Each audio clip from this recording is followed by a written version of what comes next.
தீபாவளியொட்டி ஏராளமானோர் சென்னையிலிருந்து சொந்த ஊர்களுக்கு புறப்பட்டதால் சென்னை மதுரவாயல் அடுத்த வானகரம் பகுதியில் கடும் போக்குவரத்து நெரிசல் ஏற்பட்டிருக்கிறது. கூடுதல் விவரங்களோடு இணைக்கிறார் செய்தியாளர் சோமசுந்தரம். சோமசுந்தரம், விவரங்கள்.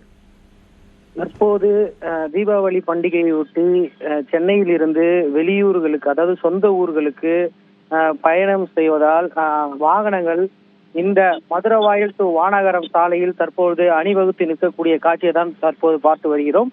குறிப்பாக வானகரம் சுங்கச்சாவடி சாலையில் தற்பொழுது வாகனங்கள் ஒன்றன் பின் ஒன்றாக அணிவகுத்து நிற்கக்கூடிய காட்சி நம்மால் காண முடிகிறது.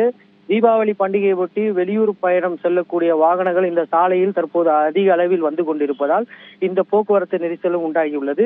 இதனால் இருசக்கர வாகனத்தில் செல்லக்கூடிய பொதுமக்கள், இதர வாகன ஓட்டிகள் தற்போது கடும் அவதி அடைந்துள்ளனர். அது மட்டுமின்றி இந்த பகுதிகளில் தற்போது விட்டுவிட்டு மழையானதும் பெய்து வரக்கூடிய ஒரு காரணத்தாலும் இந்த போக்குவரத்து நெரிசலானது உண்டாகியுள்ளது. அதே போல் கோயம்பேடு முதல் மதுரவாயல் வரையும் சுமார் 5 கிலோமீட்டர் தூரத்திற்கும் தற்போது போக்குவரத்து நெரிசல் உண்டாகி உள்ளது என்பது குறிப்பிடத்தக்கது.